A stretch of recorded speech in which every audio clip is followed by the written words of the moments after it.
Hello and welcome to Zoology Pathshala. I hope you are all doing well.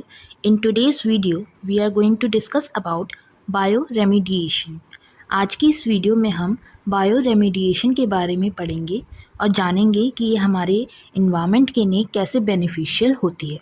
ये topic आपका MSc level और BSc level दोनों में ही पूछा जाता है और रिसेंटली प्रीवियस क्वेश्चंस अगर आप देखेंगे तो उनमें भी ये पूछा गया है।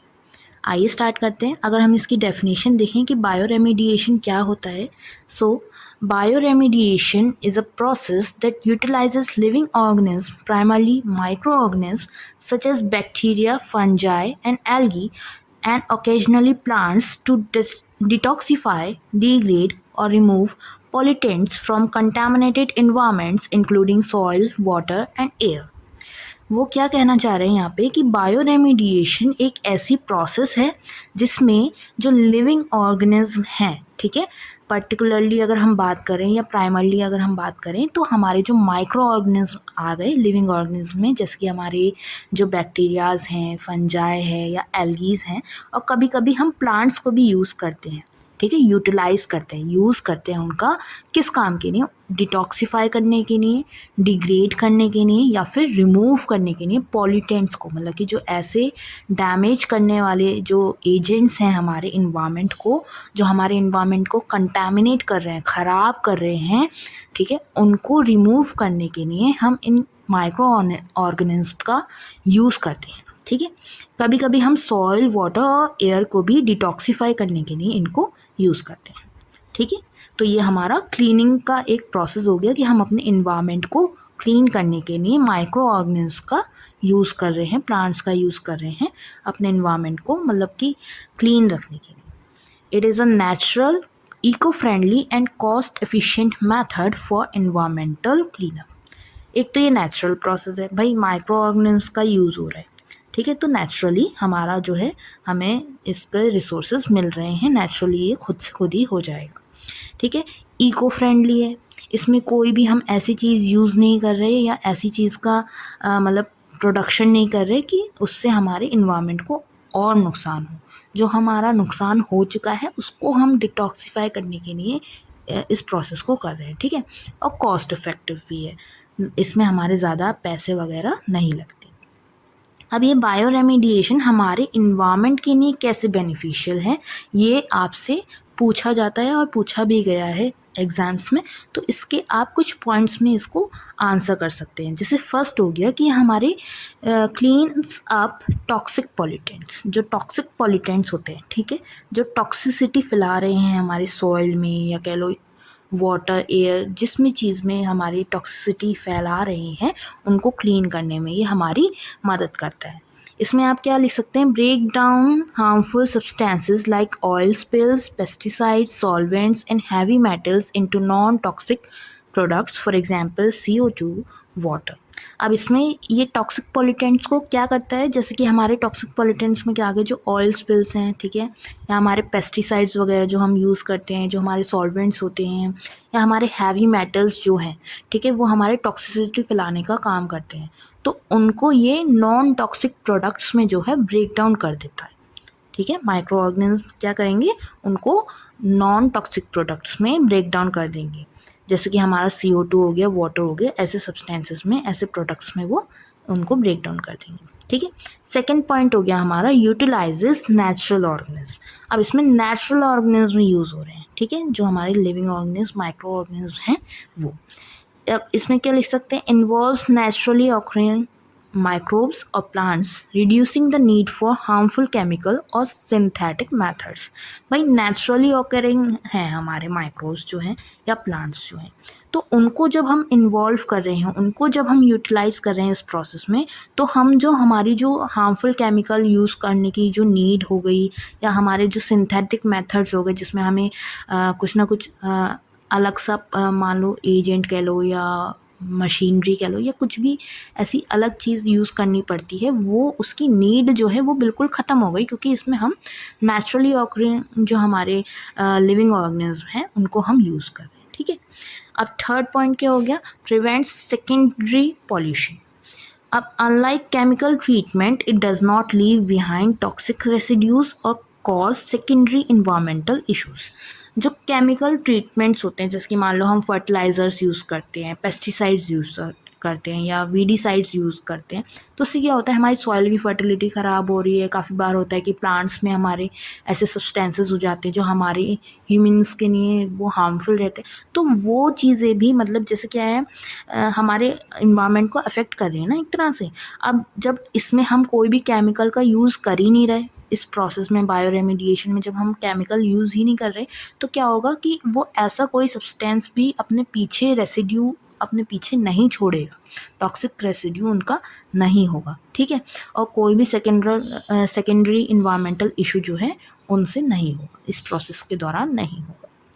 फोर्थ पॉइंट क्या होगा, रिस्टोर्स इकोसिस्टम। जो हमारे इकोसिस्टम है उनको रिस्टोर करने में, उनको दोबारा से रीडेवलप करने में ये प्रोसेस हमारा हेल्प करता है। Reclaims polluted soil and water bodies making them habitable again for plant, animals and humans. अब जो सॉइल है जो ख़राब हो चुकी है, ठीक है, सॉइल पॉल्यूशन जिसमें हो चुका है, या फिर ऐसी वाटर बॉडीज़ हैं जो पॉल्यूटेड हो चुकी हैं, उसमें जब ये माइक्रो ऑर्गेनिज्म या फिर बायो रेमिडिएशन जब प्रोसेस ये होता है, तो उससे क्या होता है कि उनकी टॉक्सिसिटी कह लो या वो क्लीन अप हो जाते हैं, है ना।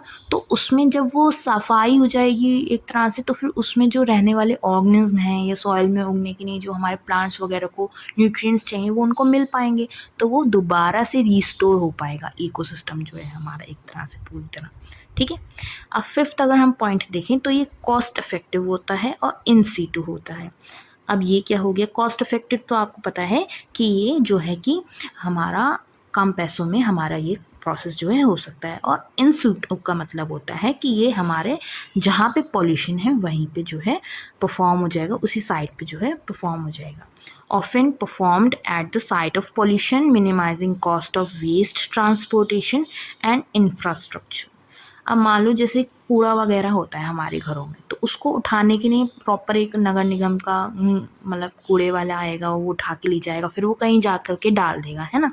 तो उसमें क्या है कि आपको नगर निगम वाले को पैसे देने पड़ रहे हैं या कुछ भी, तो इस टाइप का प्रोसेस आपका चल रहा है, तब जा करके आपका वेस्ट जो है वहाँ से अपने आपके घर से जो है जा रहा है बाहर। लेकिन इन सीटों में क्या हो गया, जो मतलब हमारा इन्वायरमेंट है, ठीक है, तो वहीं उसी जगह पे उस पॉल्यूटेंट का, उस एजेंट का, पॉल्यूशन फैलाने वाले एजेंट का जो है मतलब निवारण हो रहा है, या मान लो उसको जो है ख़त्म किया जा रहा है। वहीं पे जो वो ऑर्गेनिज्म है, माइक्रो ऑर्गेनिज्म है हमारे, उस पे वर्क करेंगे और वहीं के वहीं उनको सॉल्व किया जाएगा, जो भी वहाँ पे पॉल्यूटेंट्स जो हैं टॉक्सिसिटी फैला रहे हैं, ठीक है ना। अब सिक्स्थ पॉइंट क्या हो गया, supports biodiversity and sustainability. Biodiversity आपने पढ़ा ही होगा कि हमारी जो एक इकोसिस्टम है मान लो, तो उसमें कई सारी प्लांट्स की स्पीशीज़ होती हैं, कई सारे हमारे लिविंग ऑर्गेनिज्म होते हैं, ठीक है, वाटर बॉडीज़ में रहने वाले एक्वेटिक ऑर्गेनिज्म वगैरह होते हैं, तो ये हमारी सब आ गई बायोडाइवर्सिटी में, ठीक है। और सस्टेनेबिलिटी मतलब उसका जो डेवलपमेंट हो रहा है, उसमें जो बायोडाइवर्सिटी में जो स्पीशीज़ रह रही हैं उनकी नीड्स जो हैं प्रॉपरली फुलफ़िल हो पाएँ, तो वो हमारी सस्टेनेबिलिटी में आ गई। तो जब ये रेमिडिएशन जो वर्क हो रहा है हमारा, तो उसमें जो हमारा इकोसिस्टम जब दोबारा से रीस्टोर हुआ, तो वहाँ की जो बायोडाइवर्सिटी है वो भी दोबारा से रीस्टोर होना स्टार्ट हो जाएगी, और वहाँ पे जो उनकी नीड्स हैं वो भी फुलफ़िल होना स्टार्ट हो जाएंगे, तो सस्टेनेबल डेवलपमेंट उनका हो जाएगा या फिर होने लगेगा, ठीक है। तो ये उन गोल्स को भी पूरा कर पाता है। अगर हम नेक्स्ट देखें, ये एक चार्ट है, आप इसको थोड़ा सा देख सकते हैं, ये साइकिल ऑफ बायोरेमिडिएशन है हमारी, ठीक है। इसको आप चाहें तो अपने एग्ज़ाम में बना करके आ सकते हैं, स्क्रीनशॉट वगैरह आप ले लें आराम से, ओके। आगे चलते हैं। अब हम टाइप्स ऑफ बायोरेमिडिएशन देखते हैं। Bioremediation can be broadly classified based on, सबसे पहले इसका क्लासिफिकेशन हम देखेंगे लोकेशन के बेसिस पे। लोकेशन के बेसिस पे ये दो टाइप्स का होता है, इन सीटू और एक्स सीटू, ठीक है। जैसे हमारे बायोडाइवर्सिटी कंजर्वेशन में आपने ये प्रैक्टिसेस पढ़ी होंगी, इन सीटू और एक्स सीटू, तो वही सेम चीज़ यहाँ पे भी हो रही है बायो रेमिडिएशन में, ठीक है। अब इन सीटू बायो रेमिडिएशन क्या होता है, अभी आपने थोड़ा सा ऊपर पढ़ा था और देख लेते हैं। Treatment occurs directly at the site of contamination, मतलब कि जहाँ पे गंदगी फैली हुई है वहीं पे जो है कि उसको ट्रीट किया जाएगा, वहीं पे उसको जो है मतलब कि क्लीन अप किया जाएगा। ये नहीं कि उधर से कोई वेस्ट उठा करके कहीं दूसरी जगह लेके जाया गया और वहाँ पे उसका ट्रीटमेंट हो रहा है, नहीं, जहाँ पे गंदगी फैली है वहीं पे उसका ट्रीटमेंट भी होगा। ठीक है। Less disturbance to the environment, जो इन्वायरमेंट है उसको हम डिस्टर्ब नहीं करते इसमें। जो हमारा इन्वायरमेंट है वो जैसे चल रहा था वो वैसे ही चलता रहेगा, साथ साथ में माइक्रो ऑर्गेनिज्म जो हैं वो उन पॉल्यूटेंट्स पे वर्क भी करते रहेंगे, तो इसमें डिस्टर्बेंस जो है हमारे इन्वायरमेंट को क्रिएट नहीं होगा। Commonly used for ground water and soil, अब ये इन सीटू बायोरेमेडिएशन जो होता है ये हमारा ज़्यादातर जो हमारा ग्राउंड वाटर है उसको क्लीन अप करने के लिए और जो हमारी सॉइल है उसको क्लीन अप करने में बेटर रहता है, बेनिफिशियल रहता है। ठीक है। अगर हम इसकी टेक्निक्स की बात करें कि इन सीटू बायोरेमेडिएशन में कौन कौन सी टेक्निक्स हमारी यूज़ की जाती हैं, तो सबसे पहला हो गया बायोवेंटिंग। इसमें क्या होता है, जो injecting air oxygen to stimulate native microbes, जो सॉइल वगैरह है वहाँ पे हम एयर या फिर ऑक्सीजन को इंजेक्ट कराते हैं, मतलब कि एक तरह से कह लो पोरस उसको बनाते हैं, जिससे कि हमारे जो माइक्रोब्स हैं वहाँ पे रहने वाले नेटिव माइक्रोब्स जो हैं सॉइल के वो स्टिमुलेट हो पाए, मतलब कि उनको जगह मिल पाए कह लो, या उनको ऐसी जो उनकी नीड्स हैं वर्क करने के लिए वो फुलफिल हो पाए। ठीक है। सेकेंड है हमारा बायोस्पार्गिंग। इसमें क्या होता है, air injection into ground water to increase microbial activities. जो ग्राउंड वाटर है उसमें एयर इंजेक्शंस लगाए जाते हैं, एयर इंजेक्शंस दिए जाते हैं, जिससे कि जो माइक्रोबियल एक्टिविटी है, ठीक है, उस वाटर में वो इंक्रीज करा सके, जिससे कि वो पानी जो है क्लीन अप हो पाए। ठीक है। बायो एग्यूमेंटेशन, इसमें क्या होता है, adding specialised microbes to boost biodegradation. Biodegradation में क्या होता है कि जो हमारे डिकम्पोज कह लो या डिग्रेड करने वाले, ब्रेक डाउन करने वाले जो माइक्रो ऑर्गेनिज्म हैं उनको जो है कि हम स्पेशली जो है ऐड कर देते हैं, जिससे कि वो प्रोसेस जो है और बूस्ट हो जाए और अच्छे से जल्दी से हो पाए। ठीक है। नेचुरल एट्यूनेशन, इसमें क्या होता है, relying on natural microbial activity without intervention. इसमें हम कोई भी एडिशनल चीज़ ऐड नहीं करते, इसमें हम छोड़ देते हैं जो हमारा सॉइल है या जो हमारा वाटर है उसको, और उसमें खुद ही हम माइक्रोब्स को वर्क करने देते हैं। उनका जितना टाइम लिमिट होगा वो उतना टाइम लिमिट में अपना जो है वो वर्क करेंगे। उसको बूस्ट अप कराने के लिए या स्पीड अप कराने के लिए हम कोई भी एक्स्ट्रा एडिशन उसमें नहीं करते, कोई भी इंटरवेंशन उसमें नहीं करते। ठीक है। आई होप ये आपको टेक्निक समझ में आई होंगी।